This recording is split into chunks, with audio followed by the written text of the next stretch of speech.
Hey, what's going on? This is your host, Zodi Zach of the Average Fellas Podcast. Today's episode, I sit down with a good friend of mine, Ryan Guilford. We talk about the old days. We were roommates at one point. We talk about his business. He is a business owner. He owns his own landscaping business, Lifetime Landscaping. And we also talk about veterans health, and COVID 19. Ryan is a veteran. He served in the Navy. And so, yeah, it was good sitting down, catching up with him. We had a good conversation, talked about life, talked about kids, talked about everything, man. It's a good conversation. Anyways, yeah. Hope you guys enjoy it. If you're looking for the most amazing podcast ever, well, this isn't it. You're listening to the Average Fellas Podcast, guaranteed to let you down and leave you unsatisfied.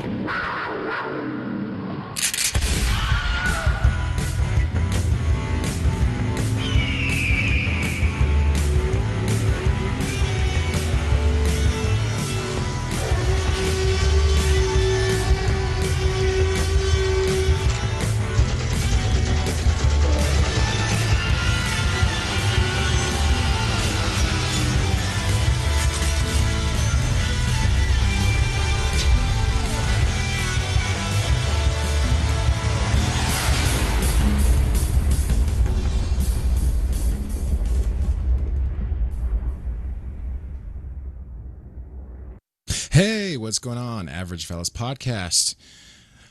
Oh, man, what is going on to all the listeners out there in the listening sphere? Wherever you guys are at in the world. Hello, how are you? How you doing? Best of wishes. Today is August 17th. It's a Monday, August 17th. And this is the Average Fellas Podcast. I'm your host, Zodi Zach, coming to you live all the way from Riverside, California. Oh my God, it's been so hot out here, guys. I'm melting, physically melting. Yeah, little updates about the show real quick. Last week's episode, we had voice actor and YouTuber and Christian Riley Chase Fox on the show. He awesome week for us. 34 listens in the first week, guys. Thank you so much for listening. Thank you so much for subscribing, reviewing, and following us. You guys know where to find us. We're on all the major podcast platforms. You can catch us on Instagram and Twitter. Yeah. Once again, guys, please review, and all those things. It helps us out. That helps the podcast out, helps us rank in the directories. So the more subscribes and reviews that we get, the higher up in the directory. It'd be easier for you to find us, or for you to at least stumble upon us. That'd be kind of cool, right? So yeah, thank you so much for helping us out with those listens, guys. If you guys are listening to the podcast regularly, I don't know if you noticed, but we have a new segment or a new midweek show called Star Bros that my brother and I started. So it's basically a Facebook call, and pretty much what happens is we get into anything Star Wars, everything Star Wars. So right now we're watching The Mandalorian and Star Wars Resistance, and we're just sort of catching up. Season 2 of The Mandalorian comes out, I believe, in October. I'm not too sure exactly, but you'll find out in Star Bros. So if you listen to Star Bros, that's Thursday night episodes. We do Facebook calls, and we'll bring on guests, and we just talk about Star Wars, The Mandalorian. Yeah, check it out. Anything else that I need to catch you guys up on? So I have a confession to make. This morning, I woke up at 5:30 a.m.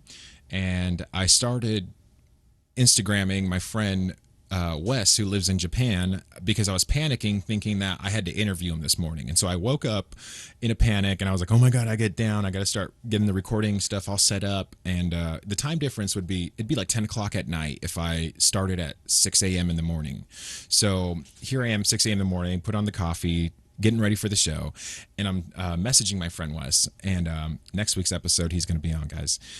And I'm like, hey man, you ready? I'm sorry for the last minute notes. And he's like, hey, you said the 24th is what he messaged me back. And I go look at my Google Calendar, and I'm looking at it. I'm like, oh my goodness, I can't believe I did this. I ended up messaging the wrong guest during the wrong week. And so my guest today is doing me a huge favor, kind of stepping in last minute, because I was supposed to get him his notes a week before the podcast, a week before the show, and I was supposed to contact him and sort of go over how we do the show here prior to recording the show. And he's just being such a good sport. I messaged him this morning, and I was like, hey man, I'm so sorry. I mixed up the dates of our shows on my Google Calendar, and I'm just, I'm sorry. And so he's rolling with the punches. My guest is here today, the one and only Ryan Guilford. What's up, my guy? How you doing?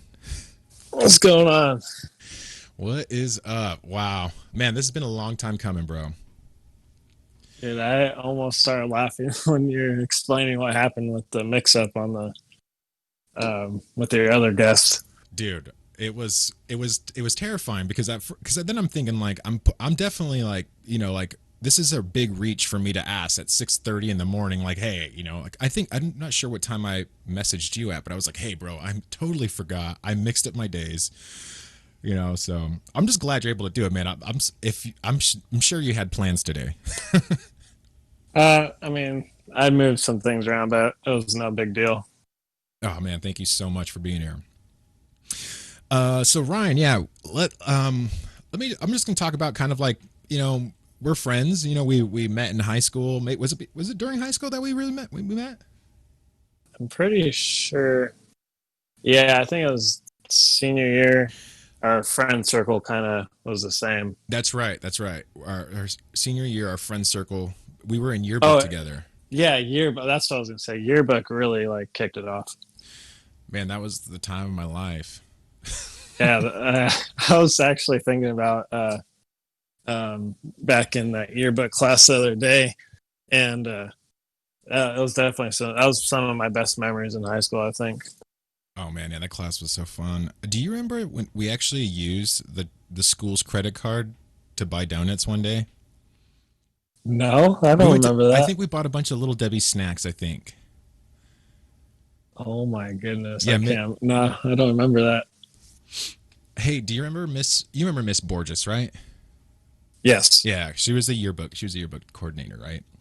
yeah, I Uh, think do you remember the wasn't she time another? I think she was an art teacher too, she was an art teacher? something like That's right. that. Yeah. Uh, Do you remember? I don't know if you were there or not, but one time she had asked if she'd asked me, and I think somebody else, I'm not sure if it was you, if we wanted to go to Marley Fest.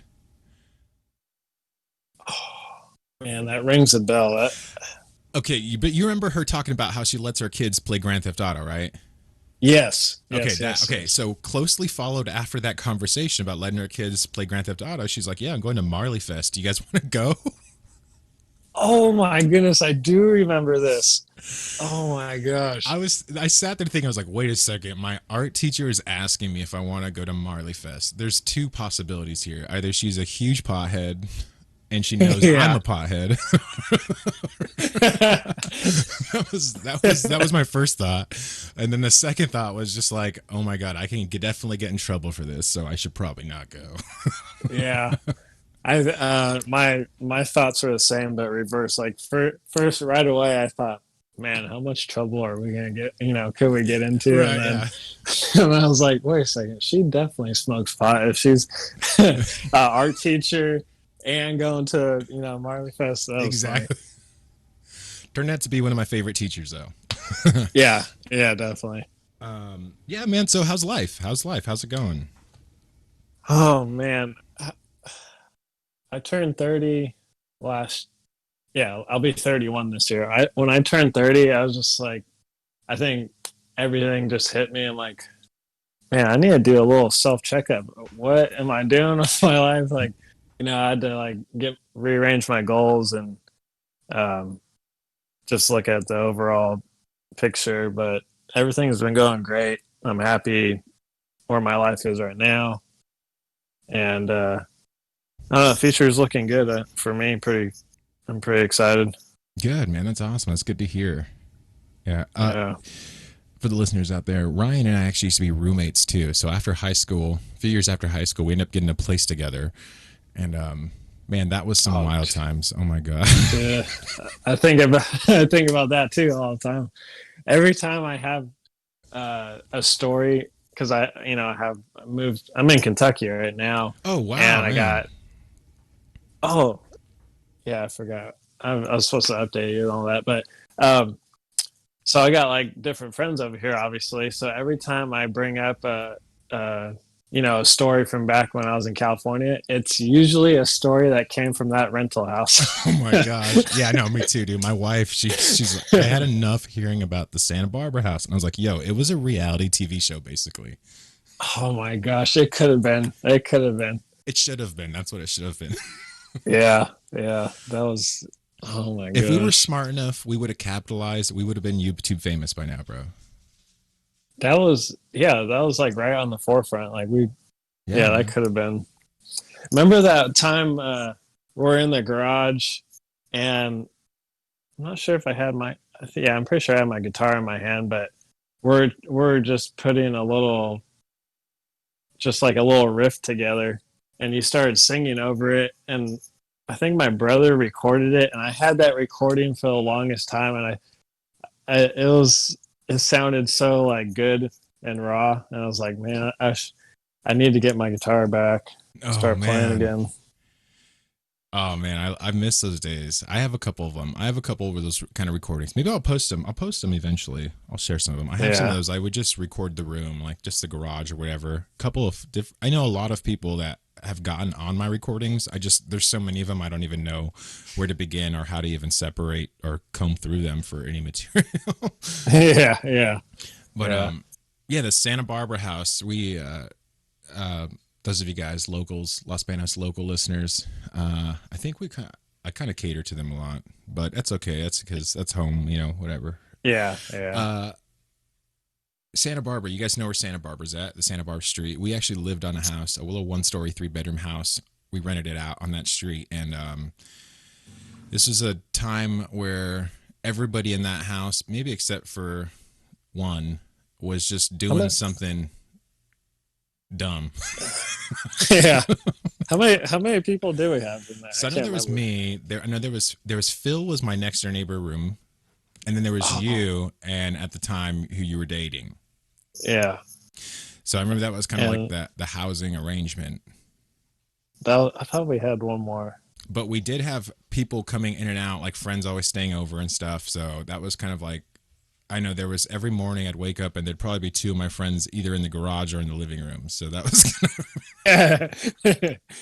Yeah, yeah. And then like every night we'd have, people would just be in and out of that house, and yeah, I'm surprised we didn't get stuff stolen. dude, tell me about it, right? Okay. Do you remember the mound of coke that we found though? What? Yeah. So okay, I'm surprised you remember this. So, or if it doesn't ring a bell, one time I came home from work, and I was working at Starbucks at the time. So I came home from work. I walk in through the front door, and I'm not sure who. I don't know if it was you, or Phil, or Lindsay at the time. I'm not sure who it was. Somebody had found a mound of coke on our counter, our kitchen counter, right? And there was I forgot who was there, but somebody was there with their friends, and we were all looking at it on the counter, and I was like, yo, this is too much. This right here, this will put us in jail, but it'll Oh also pay yeah. rent for a while. So I remember we stored it on top of the refrigerator. And the next day when I came home from work, we had a huge discussion because somebody stole it. Oh man. I don't know who did, but I don't know how it happened, but somebody stole it. And the first thing my thoughts was like, yo, I know some of y'all in here are just coke fiends. Yeah. Man, I kind of remember having the initial discussion, This was after a like when wild we. party. This was none of our code. Don't trust. Like I've never like wanted to be a person involved in that kind of lifestyle. Okay, I'm not trying to Yeah, get coked out, yeah.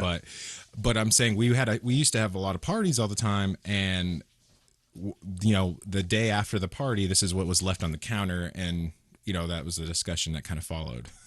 Man, I remember coming across it, but I don't remember putting it on top of the refrigerator. Yeah, well, so if my recollection is definitely probably really really messed up just because of the amount of things that were taking place in that house at the time. Yeah, So yeah. it could be maybe I mixed that with another story. I'm not sure. But Okay, all right. Really quick before you change the subject, yeah. do you remember? I think it was New Year's in that house. We had a New Year's party, and uh, our buddy Garrett came over with a half a half a bottle of Wild Turkey, Yes. and we're already drinking and playing beer pong prior to this in the Yes. garage, and so I was already drunk, and I don't know if it was him and you and everyone else pressured me into just drinking that. So I ended up one drink led to another, and I chugged. Me and him probably finished that bottle. Oh, I'm sure And you guys probably did. the last thing I remember was waking up in the morning with my head. I'm laying on the floor like Superman, with my head right outside the sliding back door. So if I threw up, I threw up outside. Yes, I And remember that. oh my gosh, I don't remember what happened until someone showed me a video, and Oh I my said I was god. like, I was gonna fight a bear naked or something. Like I was so drunk. Whatever, But man. yeah, Red-blooded American. I'll fight a bear right now. yeah. This is awesome, man. Oh man, I remember those days. Do you remember? I think somebody has a video of me, but one time now we're just getting into all our craziness, but one time I was high on shrooms at one point. And I know this is memorable for you because I made a fool of myself on shrooms multiple times in that house. Dude, I just told this story the other day. Oh my Oh gosh. my goodness, dude. So I don't know if you remember this, but somebody got a cell phone clip of me, and I'm looking at them dead in the eyes, and I'm telling them like, "You are gonna go to hell, and you need Jesus." And I've seen hell because I've been there. Because the trip that I had, before I did these mushrooms on this particular occasion, I had finished reading Dante's Inferno, and so this was kind of like in the back of my subconscious about this guy's journey through hell. Oh, And yeah. I take Okay. these mushrooms, and my subconscious kind of took that story and morphed it into what I was experiencing, and so my hallucination and my trip was kind of contaminated with the story of of Dante's Inferno. So Which is the wrong thing to do. exactly, yeah, the wrong thing to do. Yeah, hey, so I think we definitely caught up a bit about we reminisced a little too much about our past life, guys. Yeah. I don't want to put you on blast too much. Oh man, it's all good. That's kind of what I figured this podcast would end up being, is I just be a tell all about all the crazy shenanigans I got myself into. Yeah. Definitely worth it. Hey, so married life. You married? What's going on with that? Yes, married. Actually just had our seventh year anniversary on this past Saturday. Wow. Yeah. Congratulations. And thank you. And so she's from Kentucky. That's how I ended up here. We met in the military when we were stationed in San Diego, and we she I ended up getting her pregnant, and before before marriage, which I know is the wrong thing to do, but luckily we were already in love with each other before that happened. So we get out of the military, and she was really close with her family, so I agreed we can just come back here Yeah. and put some roots down here. Wow, man. That's that. Now, okay, what was that like? I mean, I know I'm that must be kind of difficult because it's kind of like, okay, what was at that point, like you just got your girl pregnant, right? And you know that this is somebody you want to spend your life with. In that moment, what were you, like 19? You must have been like, what, 20, 23, 24 at the time? Oh man, I think I was 23. Yeah. Was Yeah, was that a shocker for you? I mean, I don't have any kids right now, but like I imagine like if I had a kid tomorrow, I would definitely be scared. And I'm 32, bro. I don't have Yeah. any kids. So what was that like for you? 23, 24? Um, so she obviously freaked out, but I kept it calm and like cool headed, and I think so a part of me, I've always I was ready to settle down. Like I did all my partying, Yeah. with you and Yeah. friends back at home, and um I did a little more partying in the military, but like I was ready to, put the brakes on. So I was already in that mindset prior to um having our first kid. So when the news came, I was ready. I was ready for it. I kind of got that vibe from you too, because like when we were living together, you seemed to be the more responsible dad figure in the house, because like you, like you definitely mowed the lawn and like kept, you know, kept Yeah. certain things like the way a dad should keep it. And I was like, dang, I need to take some notes because like my dad's skills are definitely lacking, you know. Yeah. I don't know. I think it was, yeah, I do remember being like that, but I think it's just how, it's how people are raised, I guess. I don't know where it came from, Yeah. but Yeah, I bet. I mean, like it's you know, like you said, you felt ready for it. You kind of got those wild hairs out already and stuff. And I think that's, you know, I think that's something for a lot of dudes that need to consider that. You know, like hey, like you got to get that wild hair if you still got it, and you can't settle down. Then don't pursue settling down if you still got that. You know, but it seems yeah. like you know you kind of figured. You kind of figured out the moment was like, you know what, I'm kind of done and I need to, you know, move on to the next step. And kids, man, how many you got now? I have two. Two kids. Wow. And she wants a third one, but I'm trying to say, I'm trying. Two's good because my oldest is a girl and my youngest is a boy, so we got one of each. Like everything's good right now, financially good. A third one's just gonna put a wrench in everything. Yeah. I mean, I love kids, but Oh my god, that's funny. I know my wife. She's on a kick right now for kids right now. She just wants them. She wants them. I'm like, we have a dog. She's like, that's not the same though. I'm like, oh my god. But yeah, I know eventually. I'm getting there. I feel like I'm ready to have kids, but at the same time, like I don't have any wild streaks or I want to go party or anything like that. But like, you know, I'm looking at finances. I'm looking at like, you know, the situation that we're in and stuff. Like as far as like nationally, like, do I want to have a kid in the yeah, middle of this garbage that's going on right now? Like, there's just so much stuff happening that I don't know if like, you know, if it was a wise choice or not. But yeah, no, yeah, it's at the forefront all the time. that's definitely something to think about. Is what is going on right now in the world. I really wouldn't want to bring a kid into that. I mean, I'm already raising my two through it, and you know they're starting to ask questions about certain things, and it's definitely a change. It's definitely a change. And I imagine as a parent too, like you just like, man, like I want my kids to have the best, you know, opportunity and the best, you know, like, you know, education and stuff like that. And I could imagine like, especially right now, it's like, you're like, how do I provide that for my kids during the middle of all the craziness, you know? Yeah, yeah, So I imagine as a parent, like you as a parent, you're probably thinking about that quite a bit, man. yeah.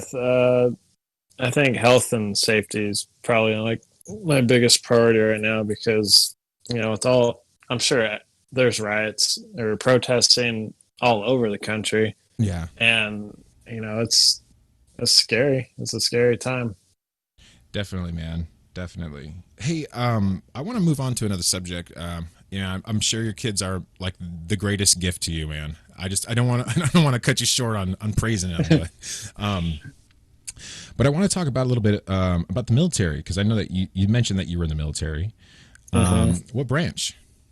I was in the U.S. Navy, same as my wife, Wow. and so I can't remember what year it was. I think it was right after that Santa Barbara house. It's probably close to Me, like 2009, 2010ish, probably around there. I think it was 2010. Yeah, I came into military April 2000, say 2010 or 11.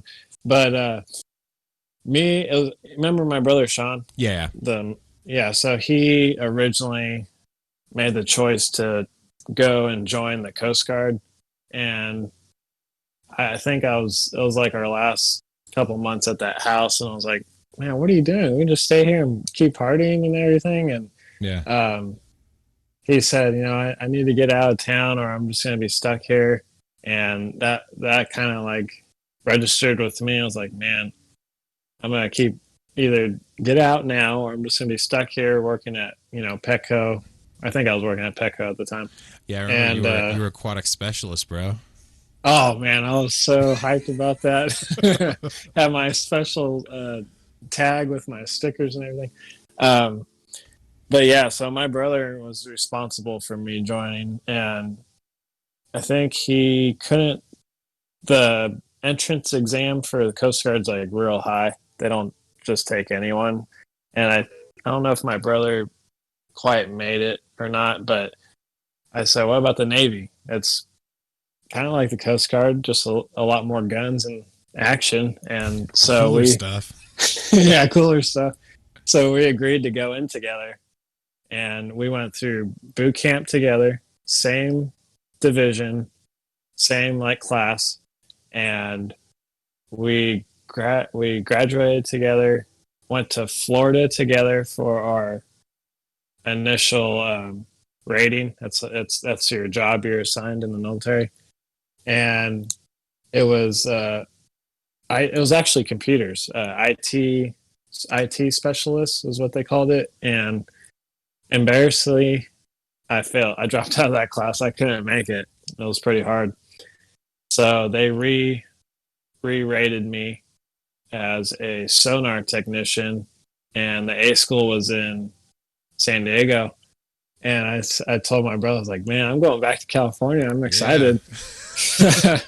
So he made my brother made it a couple more months than I did, but he ended up dropping out too, and got this re-rated as the same job. And he met me in San Diego, so Wow. we're there together.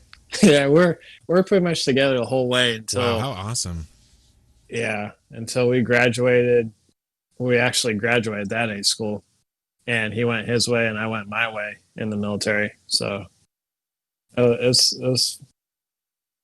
was fun. It was a good journey. So you would say that you enjoyed your experience in the military.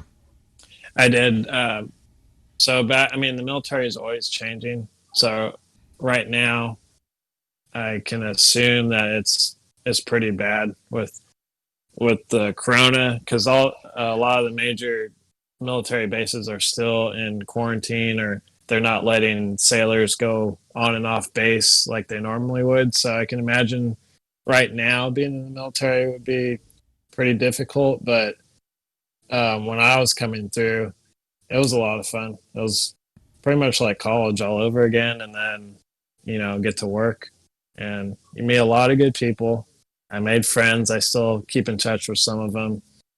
You get to travel.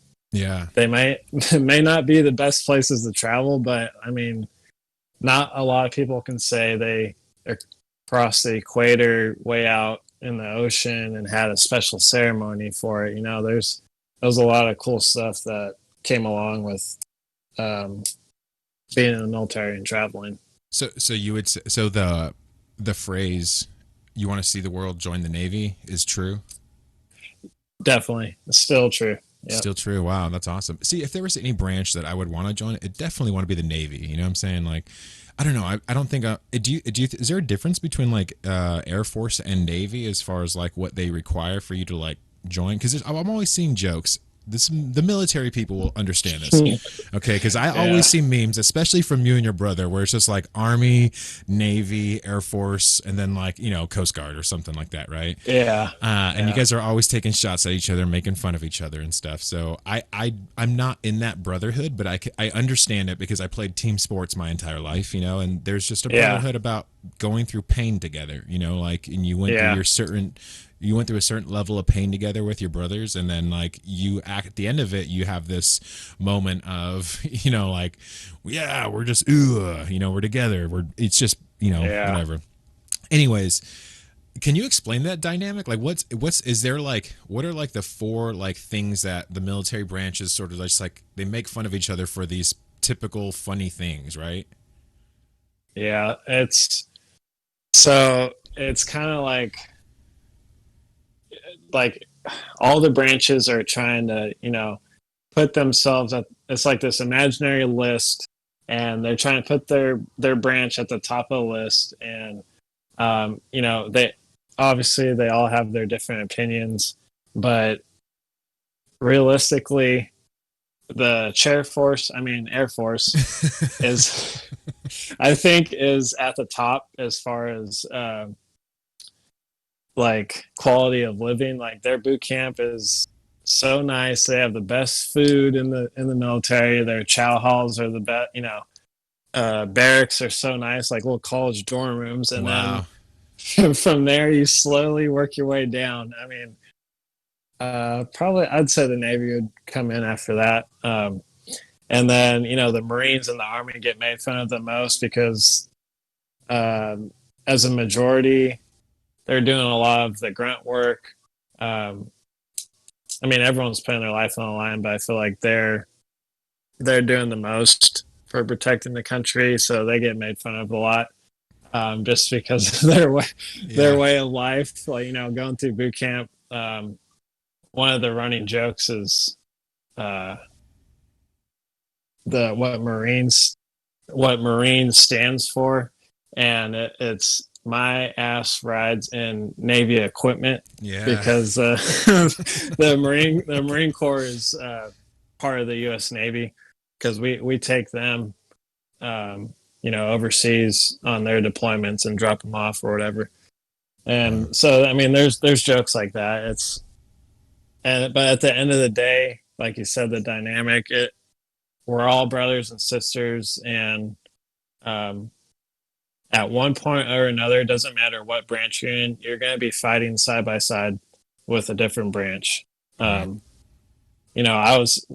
Our ship was deployed to the Middle East, in the Persian Gulf, and you'd figure being on a ship, you're not going to see anyone else, but we did training exercises with the Army, with Apache helicopter pilots. We had some Marine, like special force units, come on our ship to do training. So, everyone's working together. Yeah. And so it's a good experience that I'll never forget. It's funny is I always tell my wife now, I always tell her all the time, like, I should have just like done what my friend Ryan did, joined the Navy, like, because I get what you're saying. I see what you're saying. You see, like, you have to get out of Los Banos, because I think a lot of people, I share the same sentiment as you. Like, if you didn't invest into your work or into a project in Los Banos, then you would end up getting sucked into the little community, like, just sort of, I'm not trying to bang on Los Banos, because there is a beautifulness to the quaint, familiarity of it, right? But at the same time, the lack of resources for kids getting out of high school, looking for jobs, trying to get into a career field, there's not a lot going on there. It doesn't offer those opportunities for graduates from high school, and No. And like for you saying, like, joining the Navy after, you're 21, 23 years old when you joined, it seems like it maybe have been a little late compared to kids that just joined right after high school, but it was still early enough for you to, to be competitive in that career, I guess. I feel like the military is becoming more of a career path for people, especially when it comes to like, school and stuff. So I'm not sure did you kind of like consider that, like, after you joined the military, was there like another bridge after that you wanted to, like, kind of follow based upon your military experience, or? Every branch gives you the opportunity to go to school, funded, and it's not for everyone. Okay, so school's not for everyone, Right. because the job you're doing in the military, you could do that for the rest of your career and love it. And school or no school, there's a lot of people that got assigned a job or picked a job that they love and put all their passion into. So with me, I thought about school, because you can go to specialty schools like within the military, or they can send you to OCS. It's like officer school. So you go to get a traditional bachelor's degree and then come back to the military as an officer. Yeah. And continue your career. That's the most popular way to do it. But it crossed my mind, but we ended up having kids, so that really changed everything. Right. So I had to make a choice, and I think I picked the right one. No, I would agree. You know, kids are just one of those things like where I think once you experience them, I'm speaking out of place here, obviously, as a person who doesn't have kids, but from what I understand, when people say, like, man, my kids are like my world, like once I think there's that, like one of my best friends, Nick, he just had a kid a few months ago, and my other friend Hmm. Tubby had a kid a few months ago, and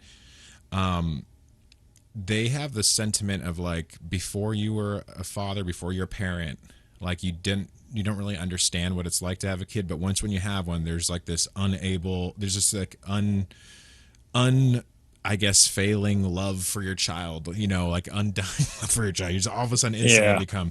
So I could imagine that by making you saying like you make the right choice by raising your kids. I understand that, and I appreciate that. I think a lot of people need to be more focused around raising their children, right? yeah, yeah. And I feel like one of the things too you're talking about. My cousin actually did that in the military. He went and got his bachelor's degree, and then he came back to the Marines, and he's I don't know. He's stationed in San Diego. He pushes a Hmm. pencil, but he's a Marine, so I don't know. I Yeah, have no idea what his yeah. job is. Anyways, so yeah, after the military, you said you settled down, set some roots in Kentucky. Is that right? Yes, yes, Kentucky, Kentucky. man. What was that? What was I was there a culture shock between California and Kentucky? Oh my gosh, I didn't even know where Kentucky was, if it was a real state or not. Like she said, when I found out where she was from, and then her accent was a giveaway. I was like, what did I get myself into? Yeah, yeah, I was definitely nervous. Yeah, it was a culture shock when I got here. And prior to moving here, when we're both in the service still, we took leave or vacation for normal people, and we traveled over here. I think 2 or 3 times. So I got to visit and check it out before I actually moved here. So I think that helped a little bit. yeah. But it Wow. was it was a big culture shock. So speaking on that, on like the same line here, you said settled roots and moved Yeah. and everything. So you're a business owner, right? Yes, I started my own landscaping company 2 years ago, and Wow. yeah, so that I got when I first moved here. I was bouncing around job to job trying to see what the work's like over here. Um, and one of the jobs I got full time, like labor landscaper for Yeah. for someone else's landscaping company, and right away I was like, man, this is my calling. I love being outdoors. Working with equipment. Um, not hard labor, but just like everyday labor. A good sweat. You Um, get a good sweat, you know? yeah, yeah, good sweat. So after that, or while I was there, um, I became close with the owner, with my boss, and I asked him to be. I sat down, and asked him to be my mentor, and told him like I want to go off on my own and do what you did, because he was really established, had a nice shop and all this fancy equipment, and so I got to talking with him, and he steered me in the right direction. And when I was ready, I told him, I'm sorry I have to leave your company, but I need to start my own dream, Yeah. and that's where it all started from that. What's the name of what's the name of your business? Oh, Lifetime Landscape. Lifetime. That sounds great. Yeah, and I'll have to send you a business card, but it's a real nice, fancy little business card. I was proud of it. Dude, that's how it all starts, man. It all starts with a Yeah. business card. I was doing that with photography for a while. I was just doing amateur photography for a while, and I put together my first business card, and I was so proud of myself. And uh, yeah, it's there's something about being, creating something for yourself. It's Yeah. nobody else's. It's mine. Yeah. Do you feel It's like definitely. that's Oh, go ahead. yeah, do you feel like that's like kind of a part of like was a part of your decision? Because I feel like maybe like you want to start this business. It's a landscaping business, but at the same time, like was there a sense of just like self like man, this is me? What did that feel like? You know? Um, is scary because you're leaving. Well, I mean, most people will leave on their own, um, like go like headfirst into starting their own business, leaving the security of having another job behind. Yeah. So you're putting yourself out there, risking it. And I'm not really in that situation yet because I'm still working another full time job. So I'm pretty much working two jobs right now. Um, but it's scary. It's scary because you're responsible for. I just feel like this huge thing over your head, and customers you're in charge of, business decisions, and I'm still learning as I'm going. There's no handbook to starting your own business. Um, I've made mistakes already, but it's just part of growing, I guess. Yeah. So, But so do you feel that? Oh man, I'm trying to see how I can frame this question here. So what?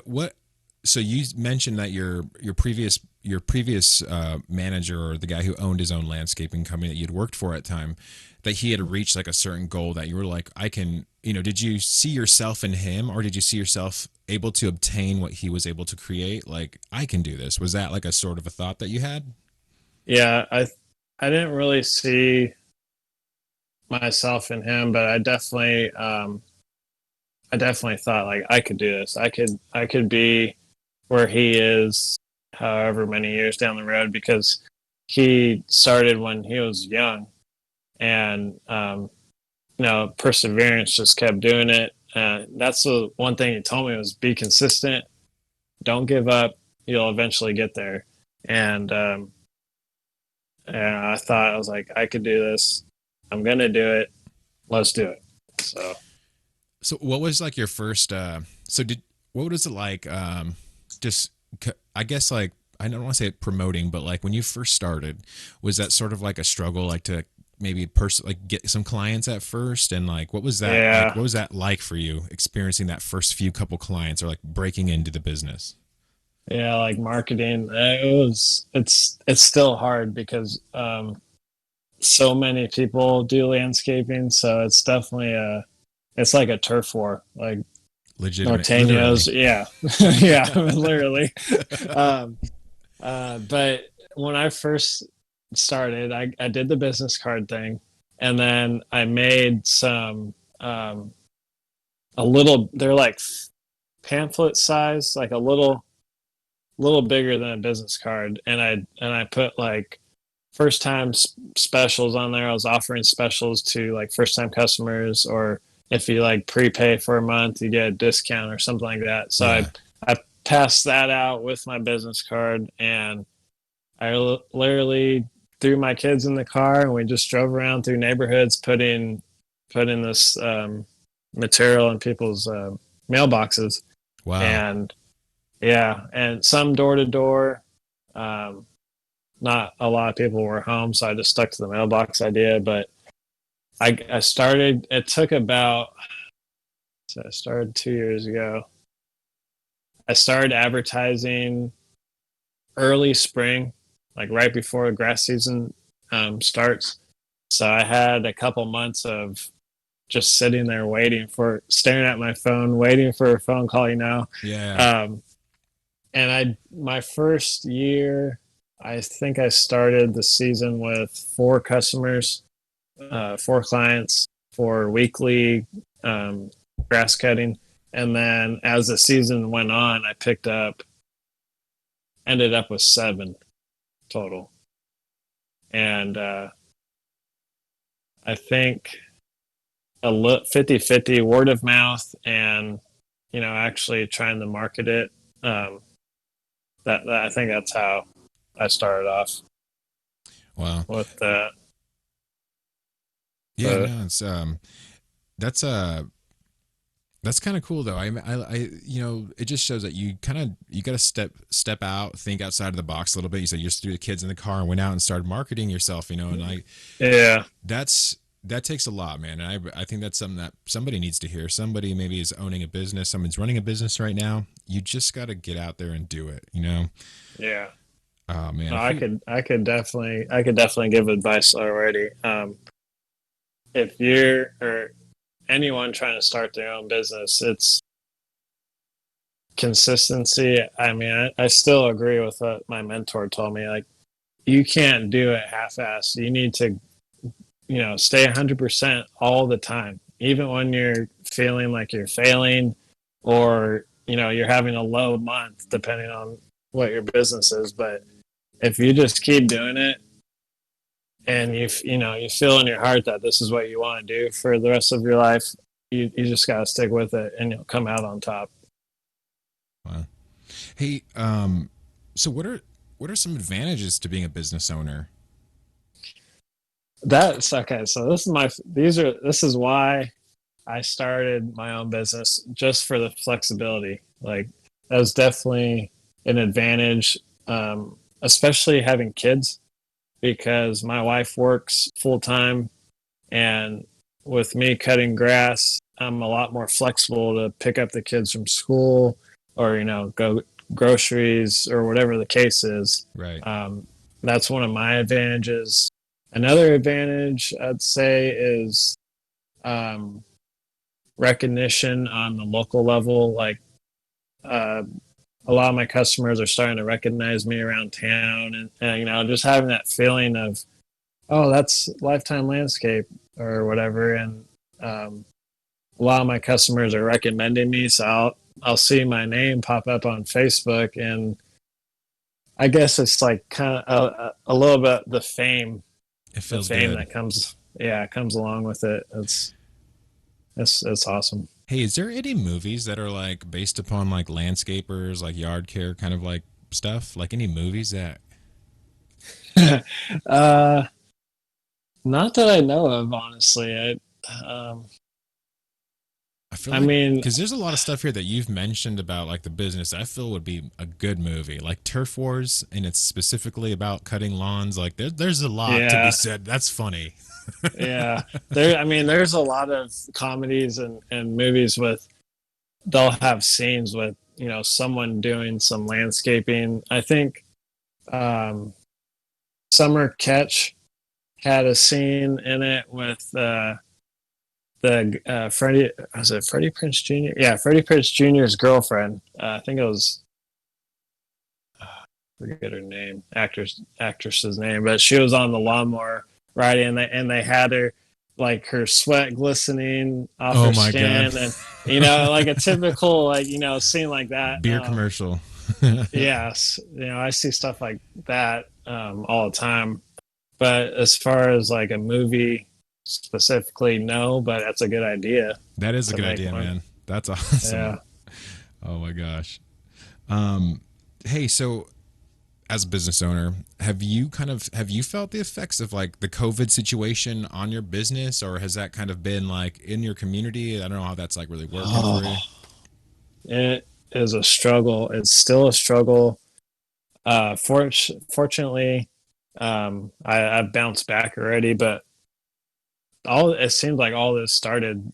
Um, the quarantine and everything started right when grass seasons. Because I start cutting in late April, middle of April, sometimes depends on the season. But right when I was supposed to get out and start cutting, the quarantine happened. So everyone's home, out of work, Yeah. and so I can imagine I put myself in those situations because I was pissed at first, but then I started thinking, like, what would I do if I was? So I kind of sympathize with everyone, but it seemed like all the men, dads or whatever, threw their lawnmower in the back of their truck and drove around cutting grass for money, and that really, for Wow. us that do it full time, that really took a hit on the local companies, Wow. because they're underbidding, cutting it for cheap, and I lost four customers, 3 or 4 customers to start the year off, and I was so upset. Wow. See, I didn't even know. I So didn't even understand that. Like, I hadn't even considered that during a COVID situation, like how that even played into it. But I'm glad yeah, you even said that because that makes a lot of sense. I could imagine like this is some like, hey, I'm gonna go pick up some extra bucks. I'm gonna, grab my gear and I'll get out there. And yeah, like you said, they undercut your price. Like, there's a difference between like me cutting the lawn and me hiring somebody cutting the lawn. Because yeah, yeah, here's the thing. Like, I don't want to cut my lawn, and I don't take pride in cutting my lawn, but I definitely I see like my neighbors across the street and they're like so meticulous about it, and I love the fact that they are proud about how they do that, right? yeah, Because to me it's impressive. I mean, if you if you have like a I don't want to say skill, but like there's just a want to like, you know provide a service for somebody, right? And you want to yeah, provide at the highest level. Here's my lawn care service, and like you said, like you invest in time, you do it to the 100% of your ability, like your mentor had said. And then when you get somebody who undercuts your price, I'll cut it for half, and then they come and they just do the real quick mow and blow real quick and they move on, right? yeah, There's a difference there, and I think that you sharing that and exposing it makes a lot of sense. I didn't consider that. I did know that there was like a huge like influx of like drivers, people for like Uber and all that kind of stuff like that. And like I don't know what the other apps are, the other delivery apps, but I did know that that was like a lot of people that worked for like goodness, I can't remember the name of the service, but basically you just order food from them and they deliver it to you, right? oh, like Grubhub Yeah, or like something Grubhub, like that. exactly. Yeah, a lot of drivers were. I've seen that online. A lot of drivers were like kind of protesting it for a second. I was like, Yeah, what is going on? But yeah, I didn't even realize that was the situation in lawn care or like and in landscaping at all. And now that you're talking about it, it makes a lot of sense. yeah. I mean, there's on the thing, like you said, there's things that you wouldn't even think of that how COVID's affecting. But the more I experience, the more I'm like noticing a lot of other small things. I'm like, man, I can't believe how everything's changing. But like you were saying with the delivery drivers, they're I think Postmates. There's another one, but there was a situation here in my state, and something had it was like a lawsuit or something, but it ended up being a good thing because another company came out of it, similar delivery thing. So I don't know. I mean, There's pros and cons to this COVID thing, is what I'm trying that's to true say. because I am seeing a lot of business owners. It's an opportunity for people to kind of step out and take a piece of the slice of the market. Yeah, yeah, And in some places it's maybe not be as beneficial, obviously like in the lawn care situation. I hmm totally see that because it could be easy for any guy just to run out there and undercut a price, especially in a lot of services they do that all the time. yeah, But no, I get you, I totally feel it. yeah. I know, like for me, like I got laid off because of COVID, and then I actually just found out on Facebook. I found out recently through Facebook that there was a hiring fair at the place that I got laid off from, and I was like, wow, No yeah, way. dude. I found out on Facebook, bro. I know it was. I was Ah, just like, I didn't even get no phone call. Thank you.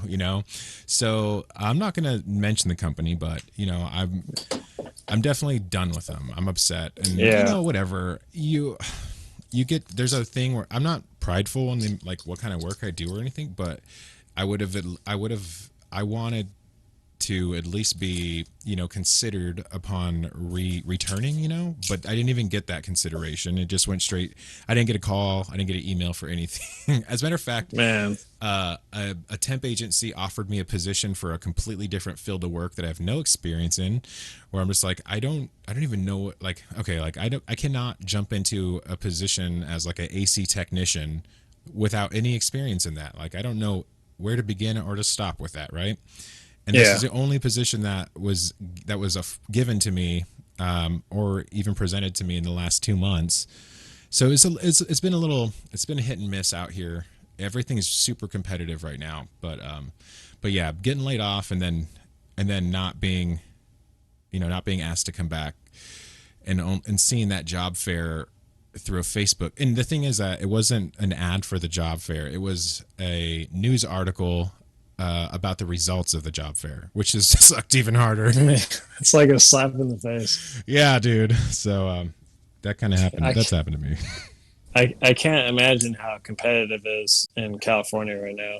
So compared to over here. Dude, I went to a job opening fair for UPS. One of my lifelong dreams is to be a UPS man. That's like my dream job. It's either that or a bread truck driver. Either one of those. Because I want the shorts. I want the shorts and the socks from the UPS. The short shorts, definitely. Exactly. And my wife said that she likes a man in uniform, so that's kind of why I want to. Oh, there you go. There you go. And then after that, I went down to the UPS place, and I'm getting, this is COVID era, so everything's all kind of different and kind of willy-nilly when I show up. Yeah. And like there's tents outside of the office, and there's lines of people wrapping around the building, and I'm like, yo, I'm not about to jump in here and go through these tents with all these people, you want me to walk through the tents with this line of people? Not gonna happen. So I went up to the front of the line. I cut in line, and I was just like, hey, I just want to ask a question. I'm not gonna take your place. I just want to ask a question. I said, sure. And I said, what are the hours of availability? What does it look like for you? And it turned out that they were only hiring for the Christmas season, temporary people, right? And I'm talking like a line of at least 200 people were already there. And I showed up I showed up around like 9 a.m. I was there, and like it didn't start until about, I want to say 8. It started at 8, and this is a job fair, so they're taking people, like you go in there like a cattle call with 200 people. The line's already 200 people deep. It's 9 o'clock in the morning. They're taking interviews all the way until 1 p.m. And I'm like, okay, this is ridiculous. I'm not gonna sit here and fight for my, I'm not that wasn't gonna fight, but like, it's one of those weird things where it's like there's other people here. The chances of me getting hired in a temporary position for 2 to 3 hours a day, 2 to 3 times a week is not worth my time, right? Yeah. And it kind of sucks, dude, because it was super competitive. I just seen all the people there, and I was like, oh my gosh. So I don't know.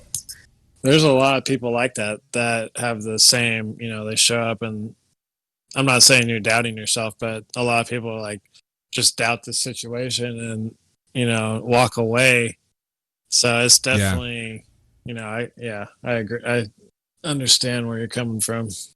So, I mean, like, it's just one of those, I've never been in a position like this before, where getting a job has always been easy for me. I've never had difficulty finding a job. As a matter of fact, when I moved to Riverside, I had already worked out the transition between the company I was working for and the company I was going to start working for. And I had a 2-day transition period where I was going to be off on a Thursday, and then I would move down on a Friday, and I would unpack all my stuff, and then I'd go to work the next day at the new company. Okay, this is how I'd planned everything out. Everybody's on the same page. Got the email 2 weeks before I put in my final written request. I got confirmation that I got the position. Everything's worked out. I show up on the first day, and they pretty much tell me that they moved somebody internally into the position that I was given. They moved them up into that position.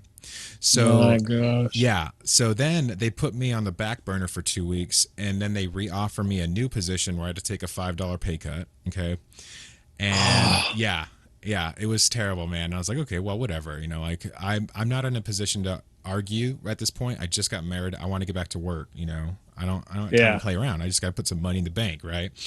And that was like my goal, but I was there for about 2 months, and then the COVID thing happened. And the area that I worked in, I was specifically handling product that was handed to me by 5, 6, 7 other people, right?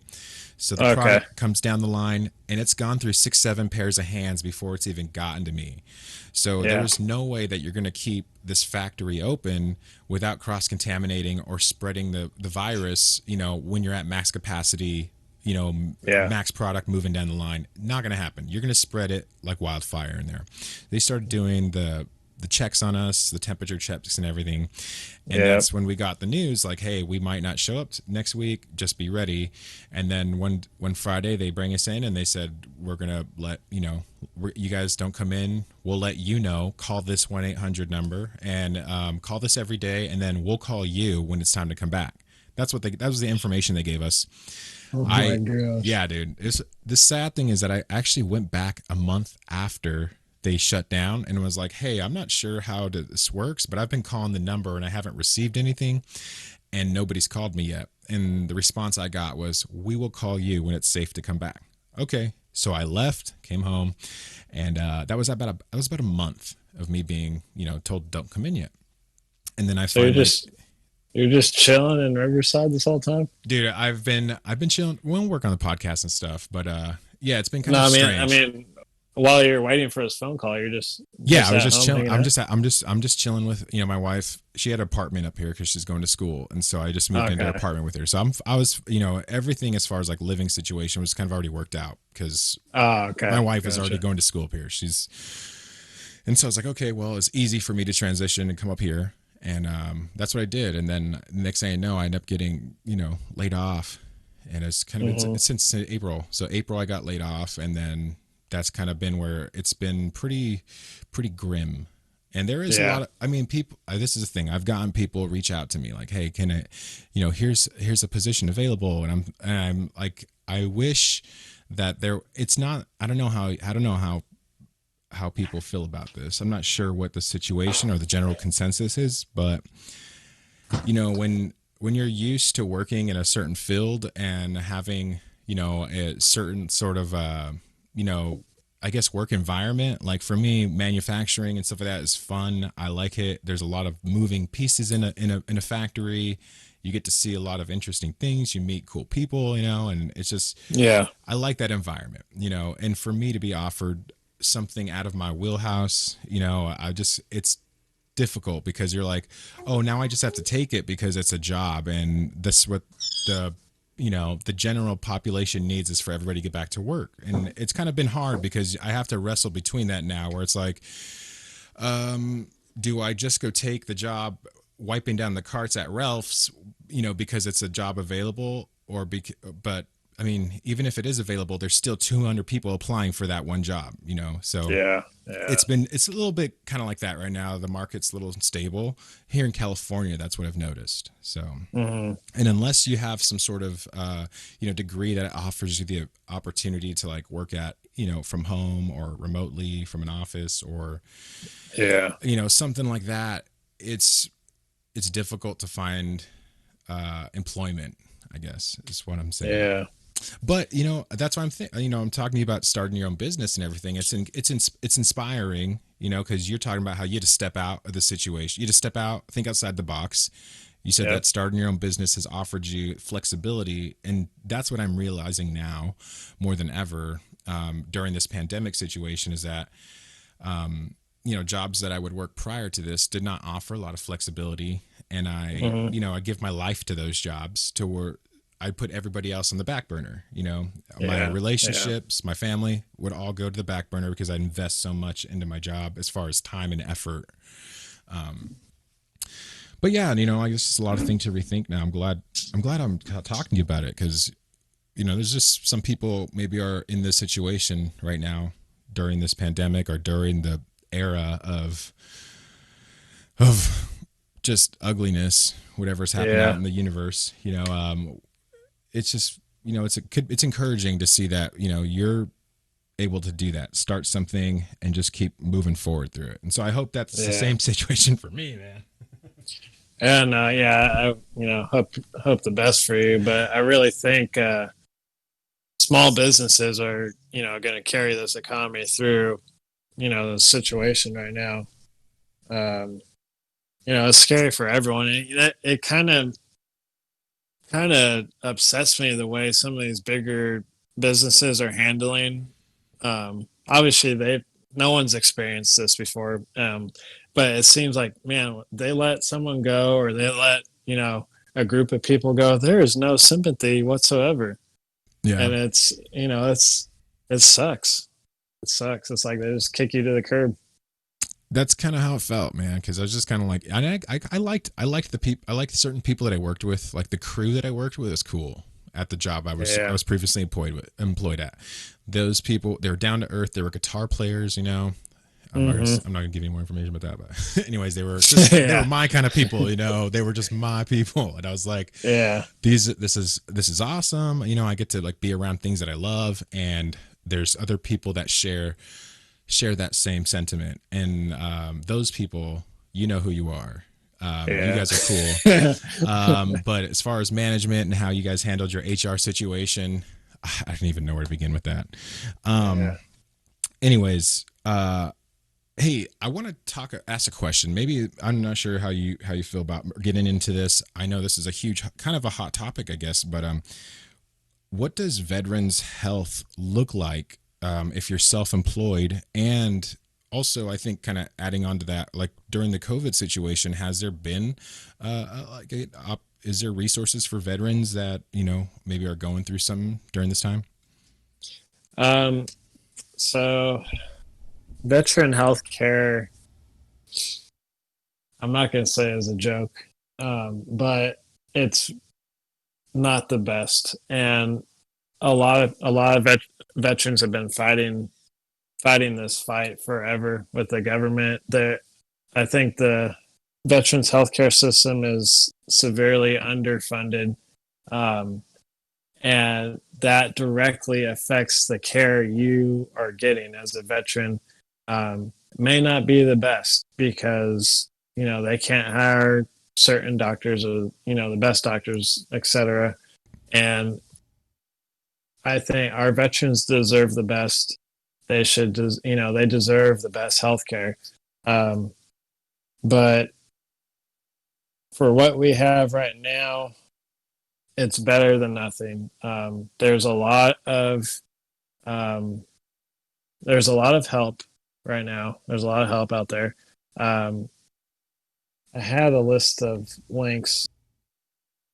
Can't remember, but if you go on va.gov, they got a lot of COVID situation outreach and stuff right now. That's a lot of help. I actually went on there not too long ago to read through a couple articles just to see how the VA was handling the situation and everything. But um, it's hold on a minute. Sorry, my daughter just Oh, it's ran all in good. here. Okay, I'll be with you in a minute. The way people, I'm sorry, they just threw me Oh, it's off all good. topic. Don't even worry about it. VA.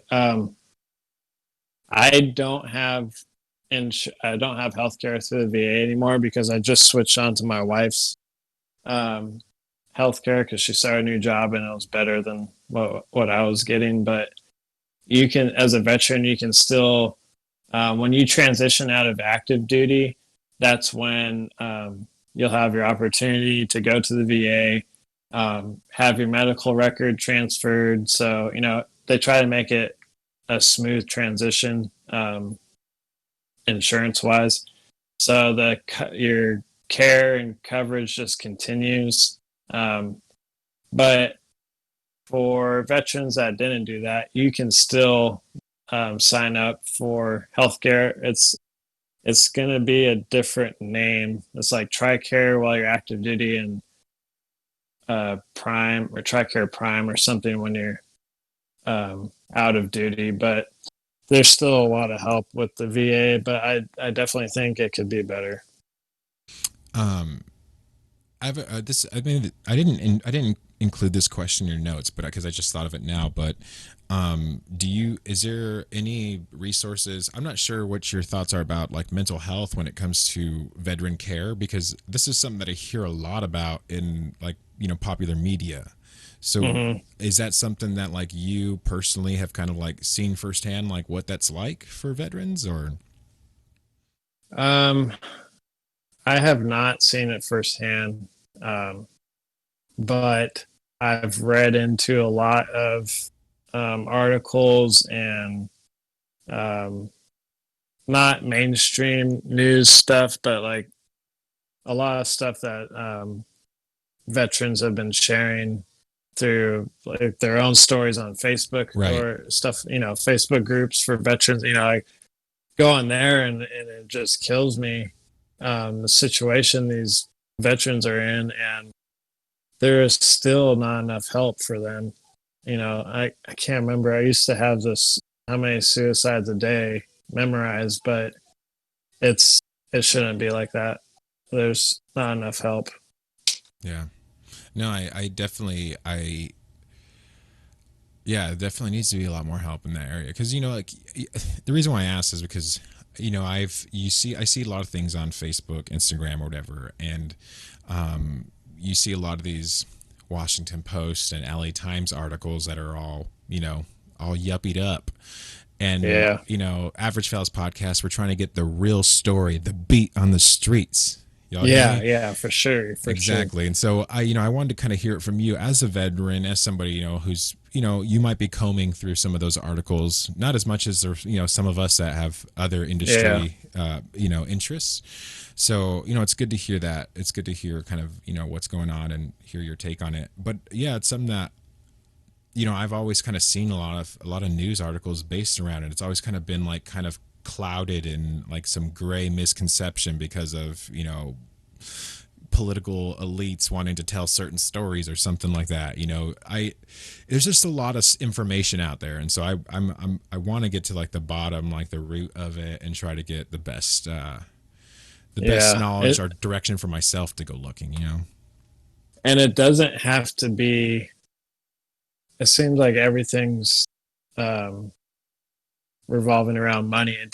It doesn't have to be. It doesn't have to come down to money. Like if you can just put yourself in a position to offer, like a shoulder to talk to or cry on or whatever, or you see a veteran that's struggling to put food on the table for that month, donate some of your food, donate some of your time. It doesn't have to be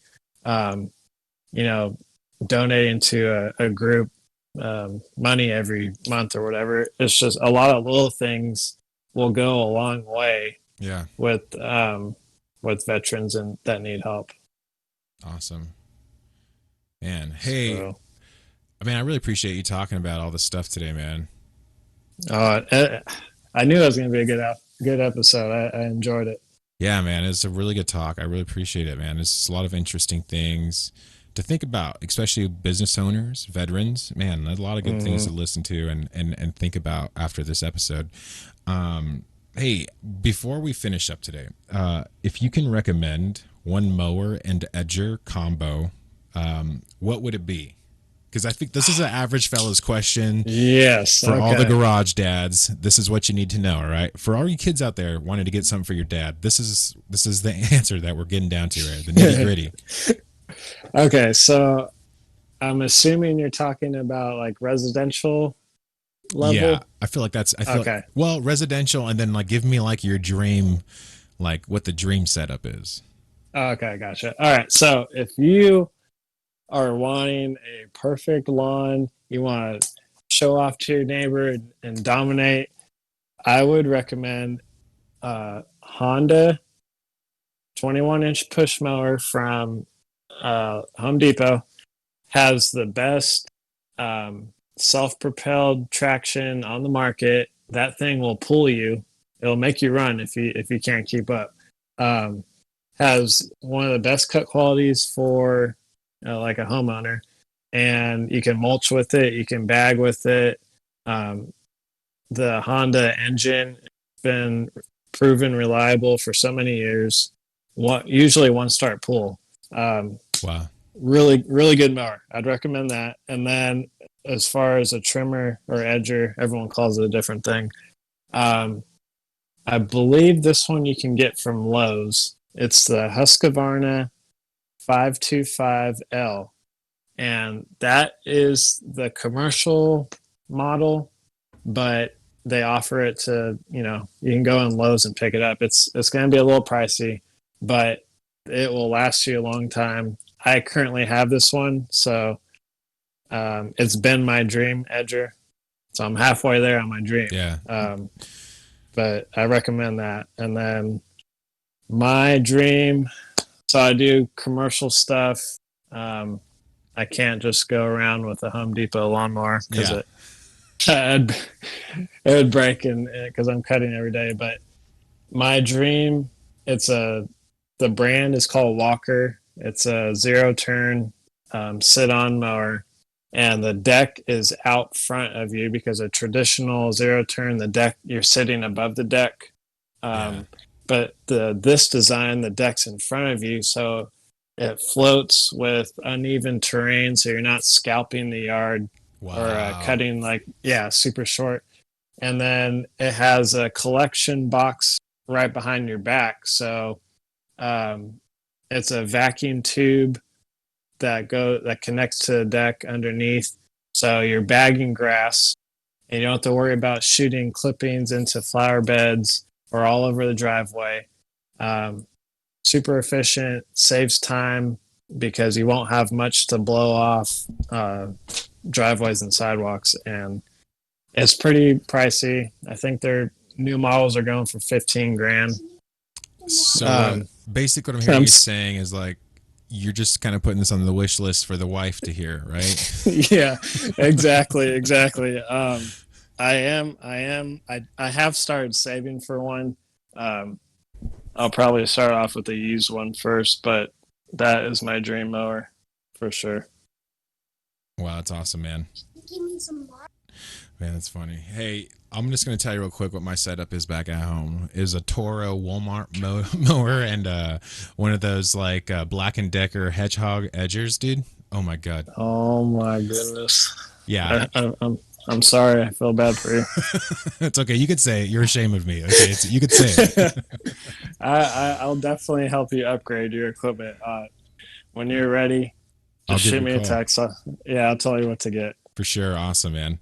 Hey, man, it's been good catching up. It's been good talking with you, hanging out on the call. I know your kids are probably getting hungry right now. But hey, any last words you want to share with us before we sign off today? I love what you're doing with the podcast. I wish you the best. Keep going. I know you're going to be famous one day, and I would love to come back for another episode. I could keep talking, but I did want to send or put a plug in woundedwarriorproject.org. A lot of information on there. Go check them out. You can donate and find out what to do through them.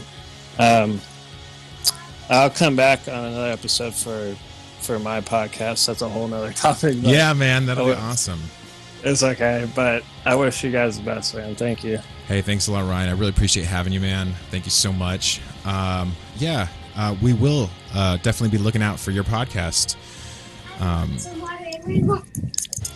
Yeah. All right, guys. Thank you so much for listening. You're listening to the Average Fellas Podcast. We'll catch you guys later. Like, subscribe, review, all those good things. Take it easy. Peace and love.